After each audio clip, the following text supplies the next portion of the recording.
No tere kõigile! Hõbekunn siin. Täna siis 25. märts aasta 2026. Vaatame üle kõigepealt kulla ja hõbeda untsi hinnad. Et alustame siis hõbedast. Üks unts hõbedat hetkeseisuga 63 eurot. Ja praegu on selline lõunane aeg jälle. Üks unts kulda 3944 eurot. Ja vaataks ja räägiks, et võib-olla miks see hõbe ja kuld siis või üldse väärismetallid nagu langenud on viimasel ajal, kuigi maailmas on suured inflatsioonid, raha prinditakse täiel moel, käimas on igasugused sõjad, kuid meie päris raha, mis peaks sellisel hetkel ainult tõusma, on languses olnud viimasel ajal. Räägime natuke sellest. Aga kes võib-olla nii palju kursis ei ole, siis ütlen teile seda, et viimase 6 kuu jooksul, kui hetkeseisuga on hõbeda hind 63 eurot untsi kohta, siis ühel hetkel meil oli see 100 ja kuld on hetkel 3944 eurot untsi kohta, siis ühel hetkel meil ta oli 4590 eurot. Et põhimõtteliselt kuld on teinud 600 eurose languse ja hõbe põhimõtteliselt 40 eurose. Aga räägime siis natukene, et tegelikult miks siis väärismetallid langenud on.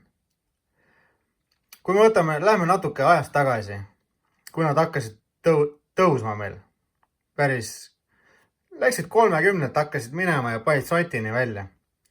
Et meil oli inflatsioon, kõik muidugi algas seal koroonaga, inflatsioonid, raha prinditi megalt, siis Ukraina-Venemaa sõda, kõik muud sõjad, mis seal maailmas olid, seal mingi Tai, Kambodjad ja kuradi igasugused asjad, Hiina ähvardas seal Taiwani ja üldse, teate küll, ärevad ajad. Et väärismetallid tõusid ja tõusid, inimestel oli hirm ja kui on maailmas hirm ja sõjad, siis väärismetallid tõusevad, sest inimesed panustavad oma varad nendel ebakindlatel aegadel alati väärismetallidesse. Aga nüüd, Ameerika läks Iraaniga sõtta.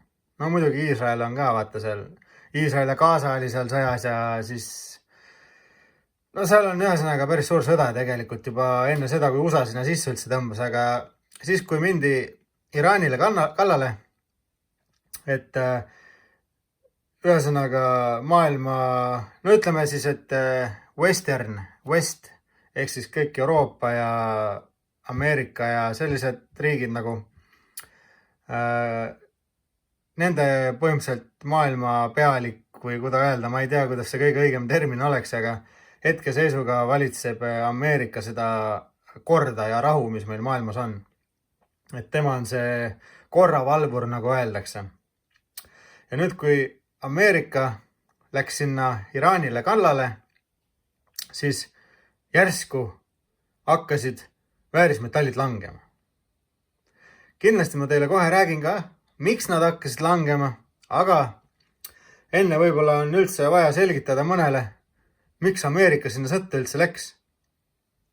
Et tegelikult siin võib tundide kaupa sellel teemal jäppida, aga kui kiirelt niimoodi pean teile, nagu ma olen teile öelnud, pea ei ole prügikast ja ma kindlasti pooled teemad mul lähevad siin nüüd meelest ära, kui ma teile rääkima hakkan igast asja, aga miks ta siis sõtta läks, on see, et Iraan on juba aegade algusest tahtnud omale tuumapomme.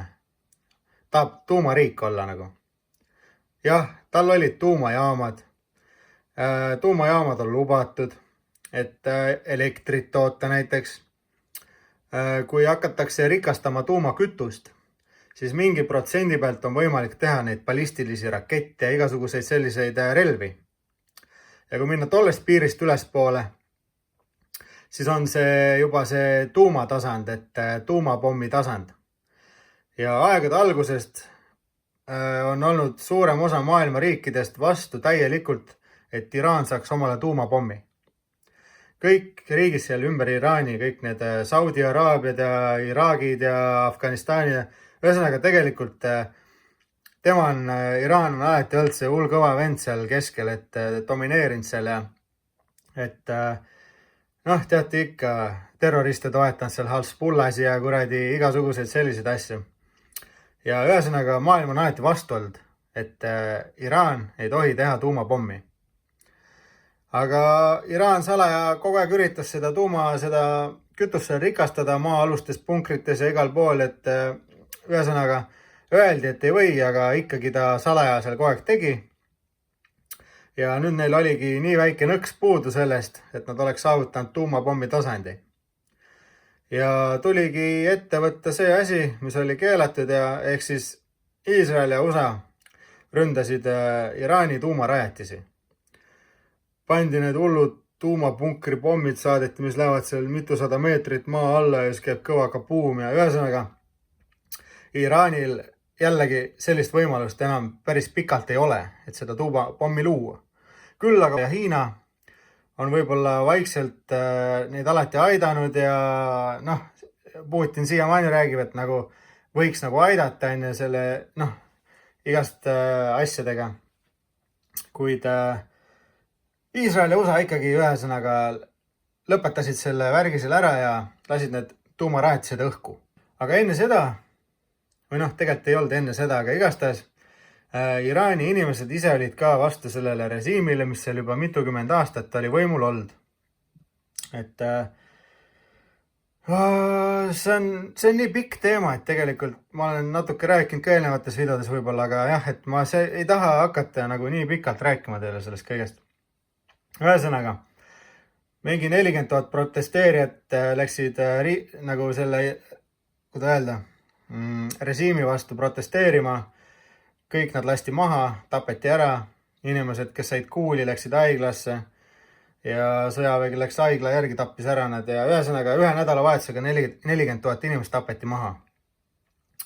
Ja siis oligi see hetk, kui põhimõtteliselt Iraani rahvas ootas, et Ameerika nagu appi tuleks. Ja nüüd tuli Ameerika appi, täielikult võttis välja siis Iraani kõik allveelaevad, noh üldse mereväe siis uputas ära ühesõnaga. Seal ei ole midagi enam haisu. Iraanil pole enam taevas midagi. Kõik reaktiivid, kõik, mis neil võimalused olid, kõik on ära hävitatud. Ühesõnaga, Iisrael ja USA täielikult valitsevad Iraani nagu õhuväge siis, või noh nagu õhus. Ja kui sul on ühe riigi vastu eelis õhus, siis põhimõtteliselt sa saad iga kell hävitada mingi koha, mida sul on vaja hävitada. Nüüd aga,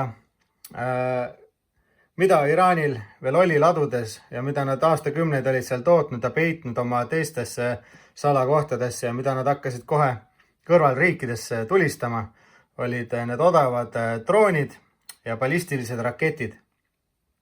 No teate ise, need terroristid seal kuradi peidavad mägedesse omal kuradi moonaladus ja no üldse mida iganes. Igastahes nad siiamaani toodavad neid droone ja need siis kohe kõrvalriikidesse, nagu saate aru.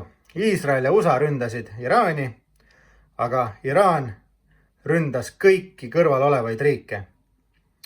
Iraaki, Afganistani, Saudi Araabiat, Kuwaiti, kõik, mis seal kandis on. Ja igale poole, Dubaid, igale poole pani neid rakette ühesõnaga. Et maailmas kaost tekitada. Nüüd räägime sellest, et miks see kaos tekib või kuidas see tekib ja miks meil hinnad kallimaks on läinud. Ühesõnaga, kuna Iraanist tuleb 20% kogu maailma naftast, siis kes võtab kaardi lahti, näeb, et on Iraan ja siin on need teised riigid, aga ühesõnaga sealt vahelt tuleb selline, ma ei tea, kuidas seda õieti kutsuda meie eesti keeles, seal on nagu selline väin. Ütleme, et siin on mander ja siis siit läheb selline välja mere peale või ookeanisse läheb selline veekogu. Aga mõlemal pool on riigid. Siin on Saudi Araabia värgid ja siin on siis Iraan. Aga et seda naftat saada, peavad laevad siia väina siis nagu sisse tulema. Siin on sadamad, täidetakse ära ja siis peavad nad välja sõitma. Nüüd Iraan blokeeris selle tee ära siin, kus saab sisse ja välja. Pandi täis miine ja kuna Iraanil on sõjadroonid, kiirpaadid ühesõnaga, kiirdroonid, paadid, ühesõnaga, need on mõeldud hävingu tekitamiseks. Lihtsalt sõidavad tankritesse sisse ja tankrid plahvatavad. Sellised veedroonid nagu. Ja siis on nüüd viimastel andmetel, ma ei tea, kogu aeg asjad muutuvad, aga 1300 laeva üle maailma oli seal lõksus siis. Lihtsalt seisavad. Ja kokku oli 20 000 inimest. Tegelikult see on humanitaarkriis või ma ei tea, kuidas seda kutsutakse. Ühesõnaga, nad on seal laevades lõksus. Inimesed. 20 000 inimest. Nii, Iraani valitsus on lasnud mõned laevad sealt läbi, nagu näiteks Hiina.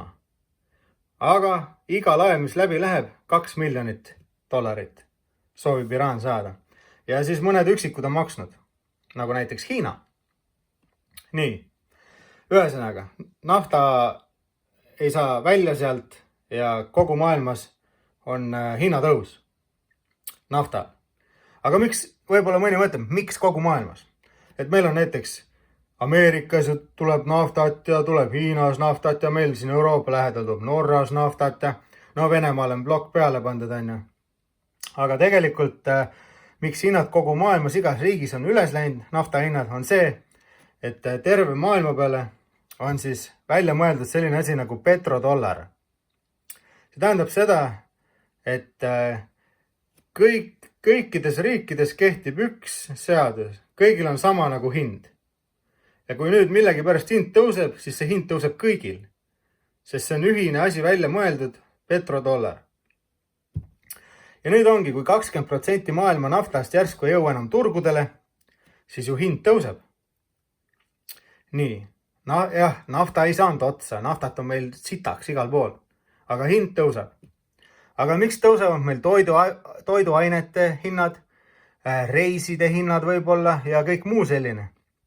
On sellepärast, et naftast tehakse ju diislit ja bensiini. Nii, kui need asjad tõusevad, siis ilmselgelt rekad, mis toovad meile toidupoodidesse süüa või ükskõik mis kaupa, tähendab, et nende sõit on nüüd kallimaks läinud.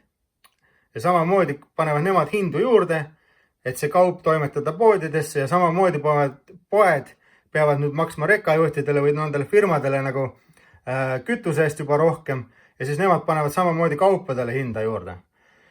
Ja lõpuks kaotame meie, aga kõik muu on sama, lihtsalt ühesõnaga hinnatõus on igal pool. Lennukid vajavad ju lennukikütust, et sõita ühest kohast teise, aga kõik on ju kallimaks läinud. Pannakse pileti hindadele juurde jälle. Et tänu sellele siis kõik nagu kallineb. Nüüd aga on Iraan proovinud kõiki seal kõrval olevaid riike pommitada nende naftarajatisi, sadamaid ja selliseid kohti, et üle maailma veel kaost tekitada, et läheks veel kallimaks see kõik. Ja tal on see tegelikult siiamaani väga hästi välja tulnud. Nüüd aga räägime natukene edasi. Räägime sellest, miks siis kulla ja hõbeda hind sellisel ajal, kui ta peaks kordades kõrgem olema, kui ta on, läks hoopis allapoole. Põhjus on väga lihtne. See on lühiajaline, seda saab vaadata ajaloost samamoodi. Selliseid sõdu ja asju on olnud piisavalt palju ja alati on näha olnud, mis sellele järgneb. Kuna näiteks Ameerikas nagunii oli juba nii suur inflatsioon, kogu aeg oli vaja neid reite kattida ja igast muud asjad, tohutult prinditi juurde raha, on ju. Siis nüüd otsustati, et kuna Ameerika läks sõtta, siis inimestel tekkis hirm, on ju, loogiliselt peaks ju nagu väärismetallid tõusma, on ju, kuid inimestel, või ütleme nii siis, et riik, mis on sõjas, tema ju hakkab hoopis kulda müüma, kuna temal on vaja üleval pidada sõjaväge, et sõdida. Nüüd siis USA ja Iisrael näiteks panevad oma kulla või hõbeda varud müüki. Mitte kõik, aga tasapisi ühesõnaga hakkavad müüma. See tähendab seda, et kui nemad hakkavad müüma, mõned riigid võib-olla vaatavad, kurat ei tea, miks nad müüvad, et kas mingi hull krahh on tulemas või midagi. Ühesõnaga hakkavad teised ka müüma. Kui nemad müüvad tohutult, siis ju hind hakkab langema. Teised riigid ostavad, aga siiski müüki tuleb rohkem, kui ostetakse. Ja siis hind langeb. Ja kui väärismetallide hind langeb, siis dollar saab tugevamaks. Dollar tõuseb. Ja alati, kui dollar tõuseb, väärismetallid langevad. Kui väärismetallid tõusevad, dollar langeb. Järelikult saab dollar tugevust juurde tänu sõjale.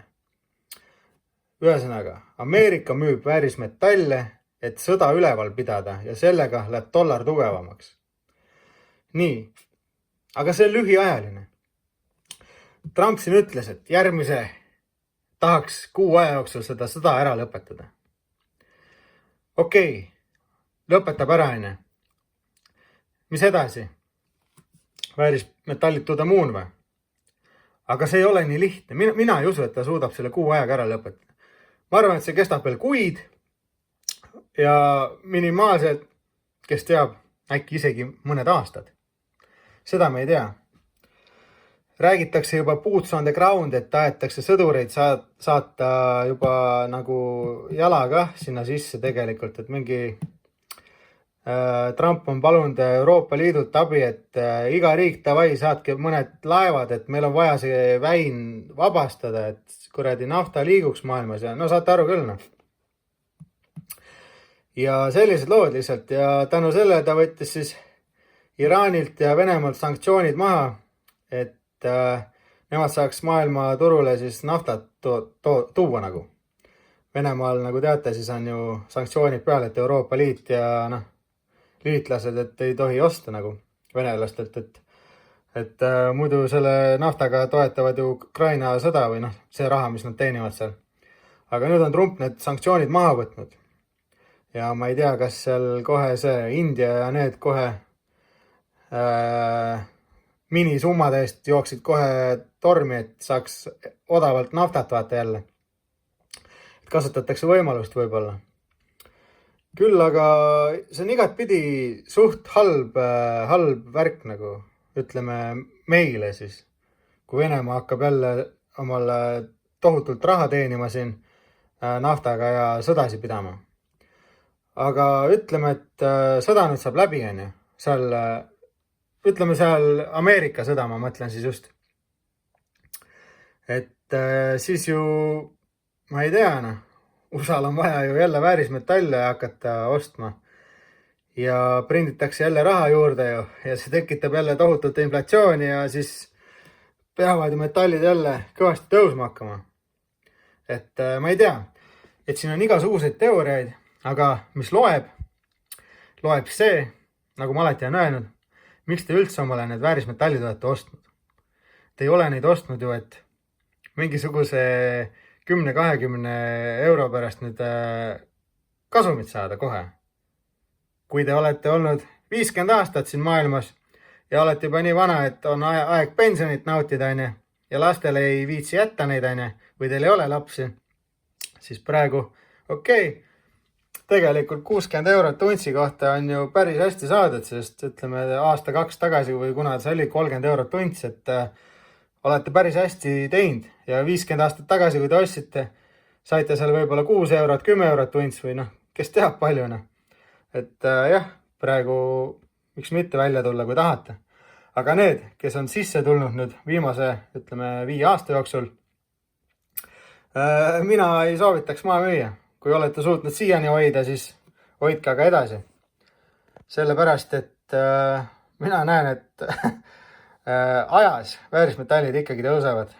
Nad on seda alati teinud ja nii on. Käige tõusude ja langustega kaasas, nagu öeldakse. Ma saan aru, paljudel tõmbab jala nõrgaks, et ostsid 100 euroga sisse, kui untsi hind oli 100 eurot. Lootsid kiiresti võib-olla mingit, ma ei tea, head raha saada, aga näed, nüüd 100 pealt kukkus 60 ja nüüd seal, ma ei tea, nutavad või kardavad. Aga ärge kartke, käige tõusude ja langustega kaasas, seda on alati räägitud, sama kehtib ka aktsiaturgudel. Nii kui teil seal kuradi natukene tehing kukub, no las ta kukub, teil on ikka teie aktsia või teil on ikkagi teie väärismetallid. Vahet ei ole, kui te usaldate seda firmat aktsiaturul, te ei müü ju maha, käige kaasas nende langustega. Sama kehtib väärismetallide puhul. Teil on ikka teie hõbe ja kuld. Keegi ei saa teilt neid ära võtta. See teie oma puhas vara. Et jah, vot nii. Ühesõnaga, mis veel? Ma nii palju rääkinud juba. Ma tahtsin nii paljudest erinevatest asjadest rääkida, aga noh, teate küll, läheb meelest, kui peab sellistel teemadel rääkima. Aga jah, mina ütleks, et oodake. Praegu on parim hetk jälle juurde soetada, kuna kipust on 40 eurot soodsam, hõbe näiteks. Iga kord, kui hõbe läheb miinusesse, tähendab see kogujatele, kurat, nüüd on hea aeg jälle juurde osta. Saab soodsamalt juurde ostetud ja see lõppude lõpuks on ju hea. Nii, mul olen ise ka natuke asju juurde ostnud, siin on mul ilus kuldsõrmus, kaunis. Sain hea hinnaga. Mis veel? Selline kett. Bismarck stiilis siis. Käekett. Ma mõtlen, mis ma sellega teen, kas ma panen ta klotseri tegemis, fondi või ma üritan selle pealt raha teenida, seda ma veel mõtlen. Et jah, ja siin on siis klotseri fond mul ka, et ei tea, ma ei mäleta, kas ma näitasin teile või näitanud, aga siin võtsin kivid välja, soodsalt sain selle. See läheb klotseri fondi, siis vahepeal sain siin selline ripats. Panin klotseri fondi, noh, siin on veel üks kullatükk. Ja siis see poolik klotser, sest meil jäi nii palju, poole sõrmuse jagu jäi puudu kulda. Et seda fondi tahaks täita ja ühel hetkel omale ilusa kuldsõrmuse teha. Aga nüüd ma mõtlengi, et kas see on ilus kett täiesti terve, et ma vaatan, kas ma müün maha kasumiga väiksega.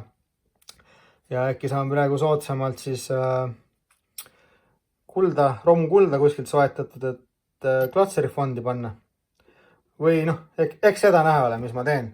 Aga ühesõnaga, sellised uudised siis meil siin märtsikuu lõpus.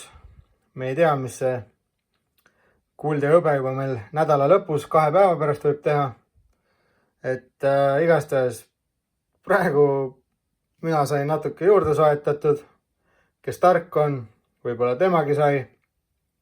Aga me kunagi ei tea, kui saab veel soodsamalt seda osta.